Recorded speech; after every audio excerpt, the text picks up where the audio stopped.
Democracy. ये word Greek के do word से आया है।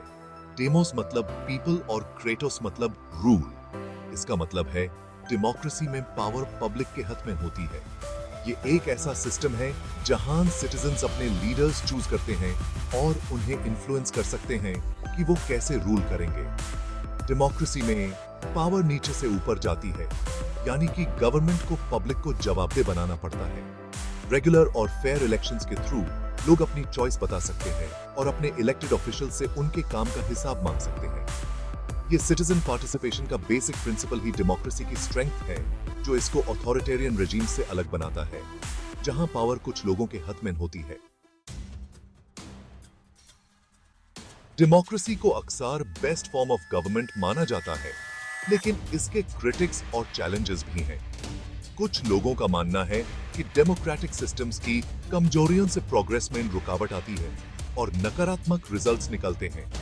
पॉलिटिकल इंस्टेबिलिटी से लेकर मॉरल वैल्यूज के खत्म होने तक और स्लो डिसीजन मेकिंग से लेकर करप्शन के खतरे तक डेमोक्रेसी का रास्ता आसान नहीं है।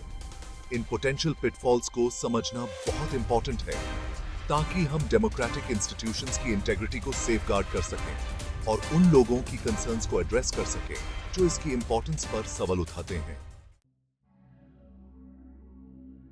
डेमोक्रेसी की एक बहुत बड़ी कमजोरी है उसका अनस्टेबल और अनसर्टेन होने का खतरा। यह खतरा सिर्फ पॉलिटिकल अरीना तक सीमित नहीं है, बल्कि इसका असर इकोनॉमी और सोसाइटी के हर पहलू पर पड़ता है। एक ऐसे सिस्टम में जहां पावर इलेक्शंस के थ्रू चेंज होती रहती है, हर इलेक्शन साइकिल के साथ नए लीडर्स और नए पॉलिसीज आते हैं जो पुराने डिसीजंस को उलट सकते हैं। गवर्नमेंट्स और पॉलिसीज भी बदलते रहते हैं, जिससे अनप्रेडिक्टेबिलिटी पैदा होती है। ये अनप्रेडिक्टेबिलिटी सिर्फ डोमेस्टिक लेवल पर नहीं, बल्कि इंटरनेशनल रिलेशंस पर भी असर डाल सकती है। इस इंस्टेबिलिटी की वजह से बिजनेसेस को लॉन्ग टर्म प्लानिंग करने में दिक्कत हो सकती है, क्योंकि इकोनॉमिक और रेगुलेटरी एनवायरनमेंट हर इलेक्शन साइकिल के साथ बदल सकते हैं। ये बिजनेसेस को अपने स्ट्रेटजीज को बार-बार रिव्यू करने पर मजबूर करता है। इसके अलावा पॉलिटिकल पार्टीज के बीच पावर के लिए लगातार होने वाली खिंचातानी से ग्रिडलॉक और इनएक्शन पैदा हो सकता है, क्योंकि शॉर्ट टर्म पॉलिटिकल मैन्यूवरिंग को लॉन्ग टर्म प्लानिंग और कॉमन गुड से ज्यादा इंपॉर्टेंस दी जाने लगती है। ये ग्रिडलॉक कई बार एसेंशियल रिफॉर्म्स को भी रोक सकता है। क्रिटिक्स का कहना है कि ये इंस्टेबिलिटी किसी नेशन की प्रेसिंग इश्यूज को इफेक्टिवली एड्रेस करने की एबिलिटी को कमजोर कर सकती है और गवर्नमेंट में पब्लिक ट्रस्ट को कम कर सकती है। जब लोग अपनी गवर्नमेंट पर भरोसा नहीं करते, तो सिविक एंगेजमेंट और सोशल कोहेजन भी कम हो जाता है, जो डेमोक्रेसी के लिए एक और बड़ा चैलेंज है। डेमोक्रेसी पर एक और क्रिटिसिज्म यह है कि यह मोरालिटी और ट्रेडिशनल वैल्यूज पर नेगेटिव इंपैक्ट डालती है। डेमोक्रेटिक सोसाइटीज में इंडिविजुअल लिबर्टी और फ्रीडम ऑफ एक्सप्रेशन बहुत इंपॉर्टेंट होते हैं, जिससे डिफरेंट व्यू पॉइंट्स और लाइफस्टाइल्स को जगह मिलती है। However, कुछ लोगों का मानना है कि इंडिविजुअल फ्रीडम पर इतना जोर देने से शेयर्ड मॉरल वैल्यूज और सोसाइटल कोहेजन को नुकसान पहुंचता है। उनका तर्क है कि सेल्फ इंटरेस्ट के चक्कर में कलेक्टिव रिस्पॉन्सिबिलिटी की इंपॉर्टेंस कम हो जाती है, जिससे एथिकल बिहेवियर में गिरावट आती है और सोशल फैब्रिक कमजोर होता है। टायरनी ऑफ द मेजॉरिटी का खतरा भी बना रहता है, क्योंकि पॉपुलर ओपिनियन के नाम पर माइनॉरिटी ग्रुप्स के राइट्स को इग्नोर किया जा सकता है या कुचला भी जा सकता है। Section 5, the wheels of progress. Grind slowly, decision making in a democracy. Democracy में इंक्लूसिविटी और डिलिब्रेशन को इंपॉर्टेंस दी जाती है, जो अच्छी बात है, क्योंकि ये इंश्योर करता है कि हर एक आवाज सुनी जाए और हर एक व्यू पॉइंट को कंसिडर किया जाए। लेकिन इसकी वजह से डिसीजन मेकिंग प्रोसेस काफी लैम्ब और कॉम्प्लेक्स हो जाता है।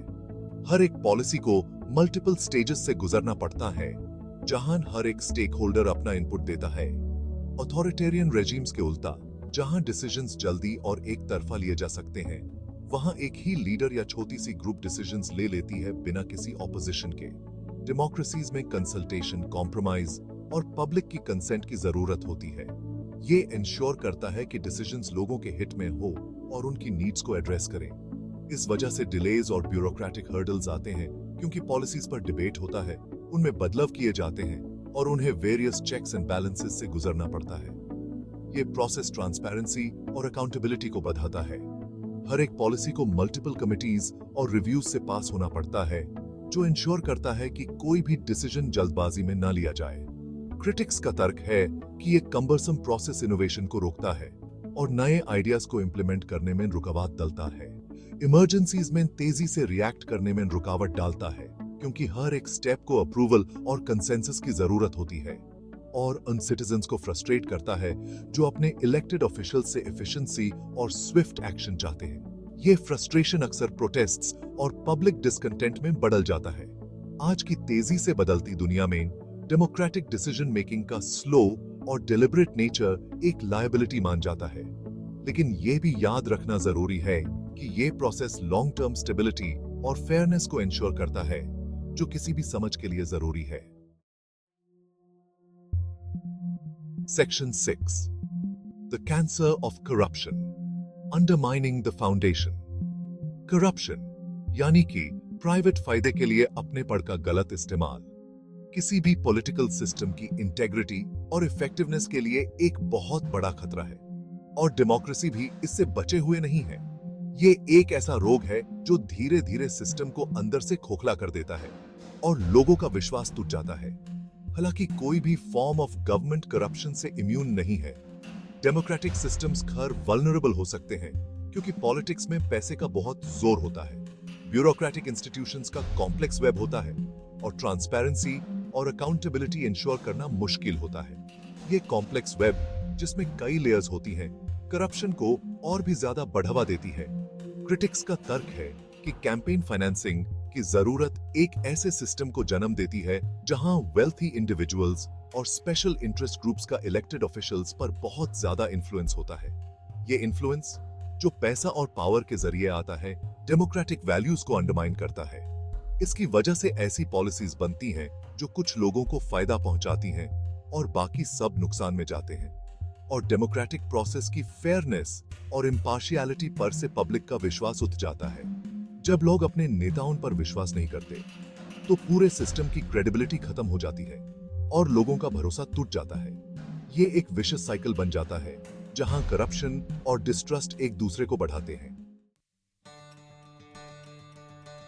इन सारी वैलिड कंसर्न्स के बावजूद डेमोक्रेसी आज भी दुनिया में सबसे ज्यादा पसंद किया जाने वाला फॉर्म ऑफ गवर्नमेंट है, और इसकी वजह है, इसकी स्ट्रेंथ है सिटीजन्स को एम्पावर करना, इंडिविजुअल राइट्स की प्रोटेक्शन और एक जस्ट और इक्विटेबल सोसाइटी को प्रमोट करना, पब्लिक की जरूरतों के प्रति रिस्पॉन्सिव होने से लेकर सेल्फ करेक्शन की एबिलिटी तक, और पीसफुल कॉन्फ्लिक्ट रेजोल्यूशन को बढ़ावा देने तक डेमोक्रेसी प्रोग्रेस का रास्ता दिखाती है, भले ही वो रास्ता हमेशा स्मूथ ना हो या ऑब्स्टिकल से भरा हुआ ना हो।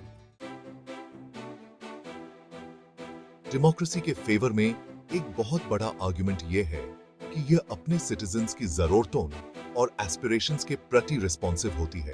अथॉरिटेरियन रेजिम्स के उल्टा, जहां पावर कुछ लोगों के हाथों में कॉन्सेंट्रेटेड होती है, डेमोक्रेसीज की लेजिटिमेसी पब्लिक की कंसेंट से आती है।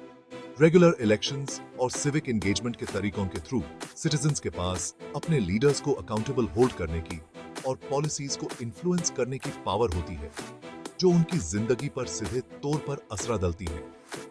गवर्नमेंट और गवर्नड के बीच का यह डायरेक्ट लिंक इंश्योर करता है कि पब्लिक पॉलिसीज उन लोगों की प्रायोरिटीज और कंसर्न्स को रिफ्लेक्ट करें जिनके लिए उन्हें बनाया गया है। डेमोक्रेसी में इंक्लूसिविटी और डिलिबरेशन को इंपॉर्टेंस दी जाती है, जो डिसीजन मेकिंग प्रोसेस को स्लो टू कर सकती है, लेकिन साथ ही साथ कलेक्टिव विजडम और डिफरेंट पर्सपेक्टिव्स का फायदा भी पहुंचाती है। ओपन डिबेट और फ्री एक्सचेंज ऑफ आइडियाज के लिए प्लेटफॉर्म प्रोवाइड करके डेमोक्रेसीज बेटर इन्फॉर्म्ड डिसीजंस लेने में समर्थ होती हैं, जो डिफरेंट व्यू पॉइंट्स और पोटेंशियल कॉन्सिक्वेंसेस को कंसिडर करती हैं। डिलिबरेशन और कॉम्प्रोमाइज का यह प्रोसेस भले ही कभी-कभी मेसी और कंटेंशियस हो सकता है, ज्यादा वेल राउंडेड और इफेक्टिव पॉलिसीज बनाने में मदद कर सकता है, जो आज के कॉम्प्लेक्स चैलेंजेस से निपटने में समर्थ हों।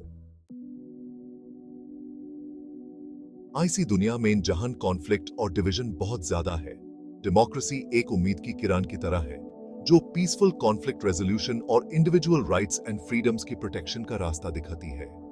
फ्रीडम ऑफ स्पीच, असेंबली और प्रेस की गारंटी करके डेमोक्रेसीज एक ऐसा माहौल बनाती हैं जहां डिसेंटिंग वॉइसेस को सुना जा सकता है, ग्रीवेंसेस को एयर किया जा सकता है और डायलॉग और कॉम्प्रोमाइज के थ्रू सॉल्यूशंस खोजे जा सकते हैं। पीसफुल कॉन्फ्लिक्ट रेजोल्यूशन के लिए यह कमिटमेंट न सिर्फ वायलेंस और इंस्टेबिलिटी को रोकता है, बल्कि एक ऐसी कल्चर को भी बढ़ावा देता है जहां डिफरेंट व्यू पॉइंट्स का सम्मान किया जाता है और हर इंडिविजुअल की इनहेरेंट डिग्निटी को पहचाना जाता है। अभी के लिए ये वीडियो हम यही खत्म करते हैं और आगे चैप्टर समझने के लिए हमारी अगली वीडियो देखिए।